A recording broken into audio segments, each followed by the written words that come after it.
সমাজদ্রোহীকে এলাকা ছাড়ার হুঁশিয়ারি। সমাজদ্রোহী মানিক দাসের বিরুদ্ধে এবার রাস্তায় নামল আমতলী থানার এলাকার জনগণ এবং চমুনি বাজারের ব্যবসায়ীরা। তাদের এই আন্দোলনে সামিল রয়েছেন দুই পঞ্চায়েতের প্রধান এবং উপপ্রধানরাও। গোটা ঘটনাকে কেন্দ্র করে চমুনি বাজার এলাকায় দেখা দেয় তীব্র উত্তেজনা। শুনুন তাদের প্রতিক্রিয়া। কতটা গ্রামের লোক একত্রিত হয়েছে বা কতটা পঞ্চায়েতের লোক একত্রিত হয়েছে? নমস্কার, আপনারা ইতিমধ্যে শুনেছেন সূর্যমণি গ্রাম পঞ্চায়েতের বাসিন্দা মানিক কুমার দাস, যিনি চমুনি বাজারে একটা দোকান ঘর করে কাঠের ব্যবসা করছেন, যদিও এটা অবৈধ কাঠের ব্যবসা। কিন্তু এই অবস্থায় চমুনি বাজারের বিভিন্ন ব্যবসায়ীদের বিভিন্নভাবে আইন এবং আদালতের ধমক দিয়ে করাপশনমূলক কাজকর্ম করে গেছেন। সেই প্রতিবাদে আমরা দুইটা পঞ্চায়েত থেকে, এখানে দুই পঞ্চায়েতের প্রধানরা আছেন, মেম্বাররা আছেন, উপপ্রধান আছেন, এলাকাবাসী আছেন, সবাই মিলে যৌথভাবে তার এই অন্যায় কাজের জন্য আমরা একত্রিত হয়ে অন্যায়ের প্রতিবাদ করছি।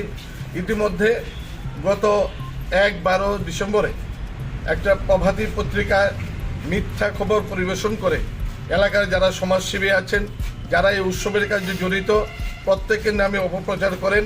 তারই প্রতিবাদ স্বরূপ এলাকাবাসী এবং উৎসব কমিটি, পঞ্চায়েত, ক্লাব সবাই যৌথভাবে এখানে আন্দোলন অনুষ্ঠিত করছে। আপনারা দেখবেন কিছুক্ষণের মধ্যেই একটা প্রতিবাদ স্বরূপ মিছিল আমাদের এই বাজার এলাকা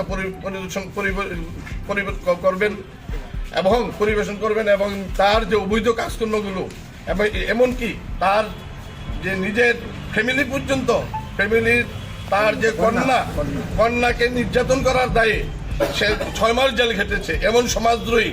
আমরা চাই এই সমাজদ্রোহী ব্যবসায়ী এই বাজারে যাতে কোনো প্রকার ব্যবসা না করতে পারে, কারণ আমরা আমাদের মেয়ে ছেলেরা যারা আছেন তার কাছে আমরা সিকিউর না, আমরা সিকিউর মনে করি না। সে এলাকার মধ্যে বিভিন্নভাবে বিভিন্ন গরিব শ্রেণী মানুষের জায়গা জমি জালিয়াত করে, দখল করে, রাবার বাগান করে একটা বিশাল বাটপাড়ির সংস্থান হিসেবে পরিচিত হয়েছে। আমরা চাই আইনতভাবে এবং এলাকাবাসীর যৌথ ইচ্ছা তাকে আমরা এলাকা ছাড়া করা এবং এই বাজার ছাড়া করা, বাজারের মধ্যে যাতে সে কোনো ধরনের ব্যবসা না করতে পারে সেই ব্যবস্থা আমরা চাই। এবং আপনারা ইতিমধ্যে শুনেছেন এই জায়গাটা স্বর্গীয় বসন্ত কুমার রায়ের, এখন বর্তমানও বসন্ত কুমার রায় আছেন আমাদের মাননীয় জেলা শাসক। তিনি সমস্ত ইনকোয়ারি করে তহসিলের মাধ্যমে, আরআইয়ের মাধ্যমে, ডিসির মাধ্যমে ইনকোয়ারি করে, হিয়ারিং করে আবার তিনি ওই বসন্ত কুমার রায়ের নামে জায়গাটা ফিরিয়ে দিয়েছেন একটা আনরেজিস্ট্রি উইলের মাধ্যমে, মানে একটা ভুয়া ডকুমেন্টসের মাধ্যমে পর্চা বাই করছে, ভুয়া পর্চাটা বাইর করেছিল মাননীয় জেলা শাসক। আবার আদেশ মূলে এই জেলা শাসক পর্চাটা আবার ওনার নামে করে দিয়েছেন।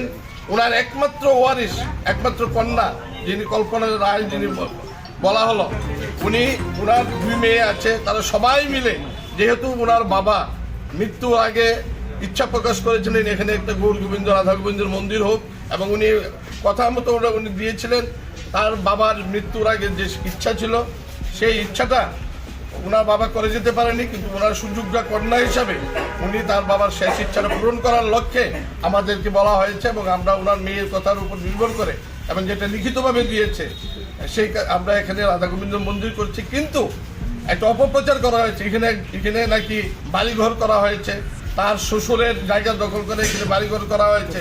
ওনার সাথে মানে যার জমিটা আগে ছিল, যেখানে আপনারা উৎসব করতেন, ওনার সাথে ওনার কি সম্পর্ক? ওনার কোনো সম্পর্ক নেই। আমাদের যেমন সম্পর্ক এলাকাবাসী হিসেবে, আমরা ওনারও এলাকাবাসী সম্পর্ক।